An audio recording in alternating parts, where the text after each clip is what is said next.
큰일 났다, 내 인생 어떡하지? 약간 이런 생각을 하면서 유튜브라도 해봐야 되나? 어쨌든 유튜브도 내 인생 콘텐츠 거덜나는 거고 뉴스레터도 내 인생 거덜나는 건데 어떻게 보면은 훨씬 낫겠다. 정말 시작하기 한 10일 전부터 저릿저릿한 거예요, 온몸이. 큰일 났다, 큰일 났다, 큰일 났다, 큰일 났다. 큰 일을 벌였다. 어떻게 하면 슬기 떠오를까? 어떻게 하면 차를 마시고 어떻게 하면 슬기 떠오를까 하면서 요리를 하고 어떻게 하면 슬기 떠오를까 하면서 밥을 먹고 무언가를 하고 있기는 한데 지금 그걸 하는 사람이 아니라 글을 쓰는 사람인 거예요. 진짜 쓰고 싶으면 유료 뉴스레터 진짜 해볼 만하다. You've got mail. 안녕하세요. 저는 가난해지지 않는 마음이라는 수필집을 쓰고 종종 유료 뉴스레터 격일간 다소를 발행하는 글쓰기 소상공인 양다솔이라고 합니다. 반갑습니다. 반갑습니다. 만나서 반갑습니다. 반갑습니다. 너무 뵙고 싶었어요. 저도요. 내가 요즘 사에 나오다니. 저도 영광입니다. 글쓰기 소상공인이라고 처음부터 이제 또 밝혀주셔서 그 얘기부터 한번 해보면 어떨까. 꽤 오래전부터 글을 써오셨다고 알고 있어요. 네. 2권의 책을 내신 거죠? 네네. 그런데 글로 먹고 살 수 있을 거라고 생각을 못했다고 하셨더라고요. 네, 진짜 작가로서 인세를 받으면서 먹고 살 수 있는 사람은 정말 우리나라의 뭐 1%다. 그런 분들만 작가로서 먹고 살 수 있다고 생각을 지금도 하고 있는데, 그런데 글쓰기 소상공인으로서 이제 살아보겠다고 한 것은 제가 진짜 그런 소위 1%의 작가가 되기 위해서 글을 쓰겠다는 그런 얘기가 아니라, 저는 글과 이야기라는 건 되게 커다란 하나의 큰 산이라고 생각을 하는데, 글만 쓰겠다, 이 가파른 산을 오르겠다 라고 하면은 어렵지만, 글이라는 어떤 큰 산의 둘레길에는 되게 다양한 어떤 변형된 이야기들이 있을 수 있다는 생각이 들어요. 예를 들면 뭐 글을 쓰는 거를 같이 하는 워크숍을 연다든지, 격일간 다솔 같이 플랫폼을 통해서 글을 연재한다든지, 글을 뭐 당연히 기고하는 것도 있을 것이고, 가공된 어떤 이야기를 뭐 말로 발화하는 강연이라든지 이런 인터뷰라든지, 난 글만 쓰겠다는 어떤 그런 무사 같은 방식을 고수한다기보다는 글을 쓰는 사람으로서 할 수 있는 모든 일을 내가 다 하면서라도 내가 한 달 먹고 살 거를 어떻게든 벌어보겠다. 글을 쓰는 일로 돈을 감히 번다고? 약간 이렇게까지 이렇게 신성하게 생각하시는 분들도 있는데, 저는 아예 반대로 글 쓰는 일이 나에게 돈을 주지 않으면 그 순간 그만두겠다. 그러니까 누구나 뭐 글쓰기로 막 베스트셀러가 되고 다 대기업이 될 수는 없잖아요. 그쵸, 그쵸. 근데 또 글쓰기 하면 되게 가난한 작가만 떠올리게 되고. 맞아요. 근데 그게 아니라 나는 그 중간에서 저는 이제 중산층이 되겠다. 밥도 먹고 케이크도 먹고 차도 마시면서 글 쓸 수 있는 정도이면 글을 쓰겠고, 밥도 못 먹는 정도나 삼각김밥 구매한다? 그럼 그 자리에서 이제 글쓰기는 그만. 내가 어떻게 살아야 될지 도통 모르겠다. 뭔가 작가로서 본격적으로 활동을 하기 전까지도 되게 다양한 업을 전전을 하셨던 것 같더라고요. 네네. 20대 초반쯤에 어떤 직업을 대충 희망한다는 것들이 다들 있으실 텐데, 저는 그런 게 아무리 생각해도 떠오르지를 않는 거예요. 꿈이 꼭 다 이루어지는 건 아니잖아요. 그렇기 때문에 꿈이 있는 사람은 동시에 절망할 일이 참 많잖아요. 그 꿈이 되지 않으면. 그런데 저는 꿈이 없으니까 오히려 절망할 일은 없지 않습니까? 아, 그렇게 생각할 수 네, 있겠네요. 뭘 해도 괜찮다는 얘기 아니에요. 뭘 꼭 해야 된다는 게 아닌 거잖아요. 어떻게 보면은. 약간 마음가짐을 바꿔서 나에게 기회를 주는 곳이 있다면 무엇이든 해봐야겠다. 진짜 하고 싶은 게 없는 거라면, 엉덩이를 가볍게 하고 오라는 곳이라면 어디든지 바로 일을 했습니다. 맨 첫 직장은 연구소 같은 곳이었고요. 그 다음에는 시민단체에서 일을 했고요. 그 뒤에는 독립출판을 했던 경험을 계기로 출판사에서 독서 관련 팟캐스트를 만드는 팀에 일을 즐겁게 하다가, 그 뒤에는 편집자로 일하기도 했는데, 편집자는 정말 종합 전천후 아티스트더라고요. 그 모든 것을 하는 거더라고요. 그쵸. 작가가 쓰고 그 외의 모든 것. 그래서 제가 못하겠더라고요. 그래서 참 직업이라는 것은 이름만 듣고 그냥 대략 상상하는 것과 실제로 해보는 것은 너무너무 큰 차이가 있고, 일을 해보면서 아, 이 일은 나랑 안 맞다, 안 맞다 이러면서 빗금을 치는 방식으로 제가 원하는 일을 찾았었던 것 같은데, 언제나 그렇듯이 생계가 제일 중요해서 작가는 저의 하나의 아이덴티티고, 그냥 양다소리 할 수 있는 거는 다 하는 것 같은데, 출장 메이크업 아티스트 같은 것이라든지 스탠드업 코미디언이랄지, 요즘 까부리 글빵이라는 글빵을 정말 열심히 하고 있고요. 연중 라이브라고 하는 그런 방송 프로그램에서 리포터처럼, 저는 살면서 그런 일을 할 거라고 생각도 못했는데요. 또 하자고 하니까 하고 그런 온갖 일들을 그러네요. 벌리고 있습니다. 진짜 글쓰기 소상공이 많네요. 네, 뭐 여기서. 다양한 이제 격일간 다솔도 얼른 해야죠. 그렇죠.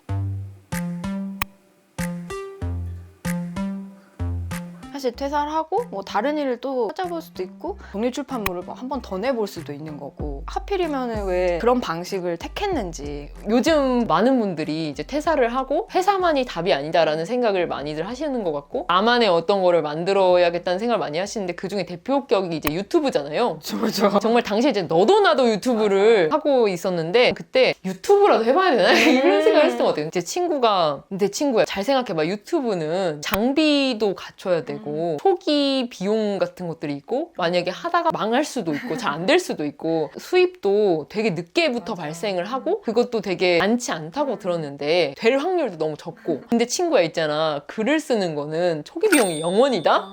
지금 네가 모집하면은 내가 봤을 때 50명은 바로 되고 한 사람당 10,000원씩만 해도 50만 원인데 유튜브로 50만 원 벌려면은 네가 초기 비용 처음에 얼마 들고 그다음에 그 몇 달 뒤에나 50만 원 받잖아. 근데 너 지금 글 쓰겠다고 올리면 50만 원은 바로 생긴다? 이렇게 말하는 거예요. 그리고 그거 한 달만 해봐. 믿져요. 본전이잖아. 이러는 거예요. 혹했네요. 네, 그렇죠. 근데 너무 다른 게 아니라 경제적으로 설득력이 있잖아요. 어쨌든 유튜브도 내 인생 컨텐츠 거덜나는 거고 뉴스레터도 내 인생 거덜나는 건데 근데 솔직히 영상보다는 글이 훨씬 더 덜 직접적이잖아요. 그러니까 어떻게 보면은 훨씬 낫겠다. 그러네. 돈도 안 들고 당장 돈도 할수 생기고 있고. 그리고 한 달만 해보고 안 되면 안 하면 되지 뭐 그거 쪽팔린다고 안 할 이유도 없고 여러 가지로 해봤자 별로 잃는 게 없겠다. 그거를 시작하기 전에는 구독자 0명이잖아요. 그쵸. 근데 그거 올리면 한 명이 될 수도 있잖아요. 그런 마인드인 거죠.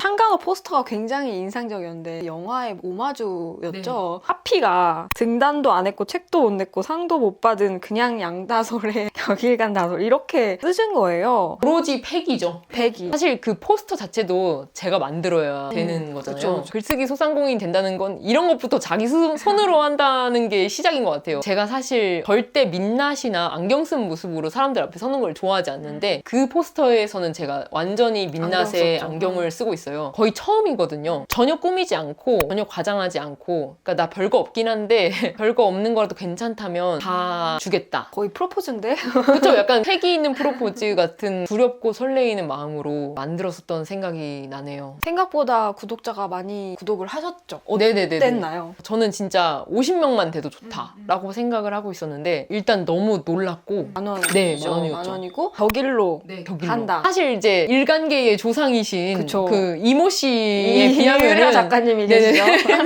이스라에 비하면은 사실 이스라는 매일 쓰겠다고 했고 이스라도 10,000원 받고 매일 쓰는데 사실 저는 별것도 없는데 격일로 하겠다고 오히려 더 조금 보내는데. 네, 더 기간도 적고. 짧고. 네. 근데 그게 진짜 웃긴 게 뭐냐면은 나 별것 없는데 나 이만큼 받아야 되고 이만큼만 할 거야.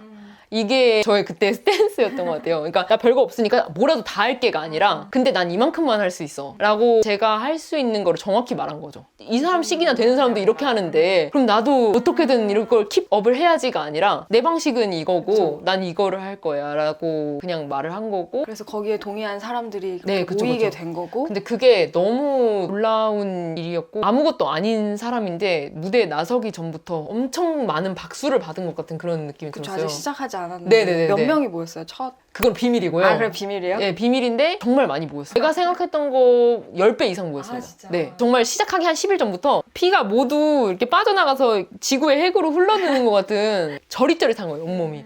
큰일 났다, 큰일 났다, 큰일 났다, 큰일 났다. 큰 일을 벌였다. 불안, 초조, 긴장 그런 상태였죠. 말씀해주신 것처럼 굉장히 긴장, 초긴장 상태로 연재를 시작을 하셨는데 메일도 어렵지만 이틀에 한 번도 결코 쉬운 게 아니잖아요. 계속 글감을 새로운 걸 떠올려야 될 테고 물리적으로 글 쓸 시간을 확보해야 될 테고 그때 일상은 어땠어요? 일단 기본적으로 글 쓰는 것 말고는 아무것도 안 했고요. 그냥 먹고 자고 쓰고 격일 간다소를 할 때는 다른 건 다 스톱. 막 차도 마시고 막 되게 여유로운 차를 그런 마셔야죠. 걸 내가 그거는 글을 쓰기 위해서 차를 마시는 거기 때문에 그거는 꼭 해야 된다. 그쵸. 이거는 해본 사람만 느낄 수 있는데 매일매일 번지 점프를 한다는 생각으로 계속 그 벼랑 끝에 언제 뛰어내릴래 이러면서 약간 아침에 눈이 번쩍번쩍 떠지고 눈을 뜨자마자 큰일 났다, 못 쓰지?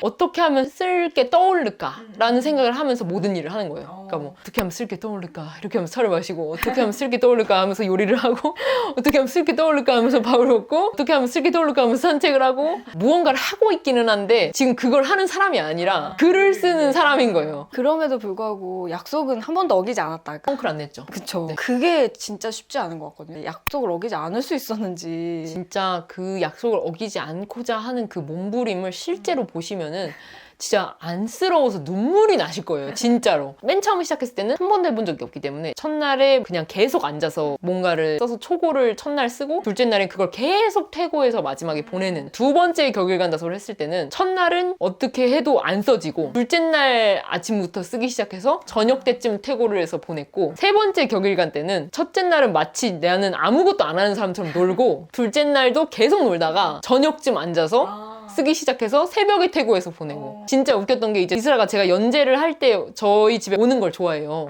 와서 와 나보다 바쁜 사람 있어 이러면서 막 나보다 바쁘고 급한 사람 옆에 있으니까 기분이 너무 좋다고. 그러니까 보통 그런 사람 없으니까. 제가 사실 뭐 그렇게 대단한 게 있습니까? 저는 진짜 아무것도 없고 저는 이걸 약속할 수만 있다 라고 하고 그 사람들한테 그에 합당한 대가를 받은 거잖아요. 제가 만약에 5,000원을 받았으면 어겼을 수도 있을 것 같거든요. 근데 저는 제가 10,000원을 받을 만한 사람인지 잘 모르겠는데 10,000원을 받고 싶어서 받았어요. 그럼 10,000원을 값을 해야 되는 거잖아요. 이 부담과 힘을 같이 줘요. 그 사람들이 있었기 때문에 제가 쓸 수밖에 없는 거예요. 별다른 도리가 없어요. 진짜 쓰고 싶으면 유료 뉴스레터 진짜 해볼 만하다.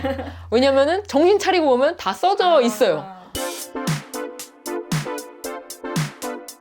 뭐 다양한 채널을 통해서 자신의 이야기를 이제 전하고 계시잖아요. 근데 그 중에서도 이제 격일간 다소를 하면서 경험한 것들이 좀 다르지 않을까. 어떻게 보면은 저 스스로를 글쓰기 소상공인이라고 말할 수 있는 가장 주축이 격일간 다솔 프로젝트를 하고 있는 거라고 저는 생각을 하거든요. 직거래로 글을 독자분들에게 판매하는 그런 게 정말 글쓰기 소상공인으로서의 아이덴티티가 정말 딱 맞는다고 생각을 하고 본업이라고도 생각을 하는데, 동시에 이제 그게 본업이기 때문에 다른 어떤 거를 할 때보다 격일간 다소를 할 때 정말 경건해지고 마음의 준비가 굉장히 필요하고, 출판사에서 출간 제안을 받거나 원고를 청탁을 받는 그런 것이 사실 원래 작가의 기본적인 어떤 일인데, 제가 그런 것들도 같이 해보면서 정말 느끼는 거지만 남이 주는 주제, 남의 플랫폼에 글을 쓴다는 것의 제약들이 있구나 라는 생각이 들더라고요. 내가 언제든지 하고 싶은 이야기가 있으면 그 주제가 무엇이 됐든 손들고 써보겠다 얘기하면 그것이 연재가 시작되는 것과, 어떤 연재처에서 나에게 연락이 오길 기다리고, 어떻게 보면 저는 청탁이라는 건 주문 제작이라고 생각하거든요. 그쵸. 그래서 이런 연재 같은 경우에는 나라는 사람을 중심으로 내가 하고 싶은 이야기라면은 그걸 듣겠다는 사람이 모이는 거라서 너무나 다른 종류의 것이고, 그리고 정말 잘하고 싶었던 일이었던 것 같아요. 제가 살면서 한 번도 이름을 걸고 어떤 거를 해본 적이 없었는데, 직장에서 일을 하거나 단체적으로 일을 하면 많은 분들이 오히려 아쉬움을 느끼시는 부분이기도 하잖아요. 내가 이렇게 열심히 했는데 내 이름이 들어가지 않았다. 내 이름이 빛나지 않고 내가 한 만큼 인정받지 않고 아무도 내가 이걸 한지 모르는, 그게 되게 어떤 의미에서 허탈함을 가져오는 일이기도 할 텐데, 저는 이름을 걸고 하는 일은 처음이었는데 제가 살면서 이렇게까지 열심히 한 것도 처음이었기 때문에, 가성비를 따지잖아요 사람들이. 내가 월급 이 정도 받으니까 이만큼만 일해야 되겠다. 저는 항상 그렇게 생각을 하면서 살았거든요. 저를 그렇게 다 쓰거나 그러지 않는 게 맞다고 생각을 했어요. 손해를 보는 일이니까. 근데 그렇게 살다 보니까 그럼 내가 진짜 열심히 한 일이 뭘까? 난 최선을 다한 일이 뭐지? 일과 관련해서 저는 오히려 돈을 안 받는 일을 진짜 열심히 하거든요. 근데 돈 받는 일과 관련해서 제가 열심히 한 게 하나도 없더라고요. 근데 이거는 정말 돈을 받는 느낌이 아니었던 것 같아요. 사람들한테 돈을 받는 느낌이 아니라 기대와 믿음을 받는 느낌이었고, 이름을 걸고 내가 어떤 거를 하겠다고 말하고 그걸 지키는 그 과정이 정말 쉽지 않지만 너무너무나 의미 있다는 생각을 했었던 것 같습니다. 아무도 청탁받지 않았는데 내 글을 내가 쓴다라는 어떤 개척자의 마음이지 않았을까. 처음에 시작할 때 그런 입장에서 뭔가를 자기 얘기를 하려고 하시는 분들한테 해주고 싶은 얘기? 이런 그런 거를 여쭤보고 싶었는데 유튜브랑 되게 비슷한 것 같아요. 근데 유튜브도 채널을 시작해서 한 달 한 사람은 되게 많잖아요. 근데 꾸준히 하는 게 어렵잖아요. 이게 반응이 올 때까지 자기가 한 약속을 계속 자신의 승부라고 생각하고 지키는 게 진짜 중요한데 정말 어려운데 그럴 조건들을 만들어가면서 해야 되겠죠. 예를 들면 적어도 최저 생계비가 나오는 정도의 구조로 구독자를 만드는 일을 하고 그리고 이 글을 쓰는 게 나에게도 무조건 의미가 있어야 돼요. 그 원고가 쌓여서 뭐 다른 작업물이 될 수 있다든지 아니면 쓰는 일 자체가 나에게 원래 숙제였다든지 이걸 아무도 보지 않아도 내가 원래 할 일이었다 라고 생각을 하는 분이라면 이걸 뭐 3명이 구독해도 계속 쓸 수 있을 것이고 이게 사실 진짜 장점이 뭐냐면은 잘해도 못해도 어쨌든 글을 계속 쓰는 거기 때문에 글을 잘 쓰고 싶은 분이라면 이거는 더할 나위 없는 연습이거든요. 그 사람들도 나한테 구독료를 주면서 어떤 기대를 거는 거기도 하지만 자기 스스로한테 기대를 거는 거잖아요. 그래서 그게 또 굉장히 의미가 있는 것 같아요. 한번 해보고 싶다면은 사실 아까도 말씀드렸지만 준비금이 0원. TV도 요즘 그 구독자 수에 맞춰서 이게 요금제가 달라져서 소규모 구독자 뉴스레터를 운영하시는 분들에게 훨씬 더 합리적인 시스템으로 바뀌었잖아요. 이 매력이 있는 게 사람, 종이, 펜만 있으면 이 간단한 원소로 없는 것을 있는 것으로 만들 수 있는 창작의 가장 기본 구조인 콘텐츠잖아요. 글이라는 게. 하고 싶으시다면 잃을 게 없다. 다만 약속을 지키려는 그 마음가짐과 책임감? 그런 것만 있다면 스스로에게는 어떻게 되든 이득이다. 오늘 저와 요즘사가 나눈 대화가 좋았다면 댓글로 저에게 답장을 보내주세요. 세상이 말하는 정답 말고 나다운 답이 필요하다면 요즘 것들 사생활 구독해주시고요. 다음 영상이 궁금하다면 지금 알림 설정을 해두시면 놓치지 않고 보실 수 있습니다. 안녕!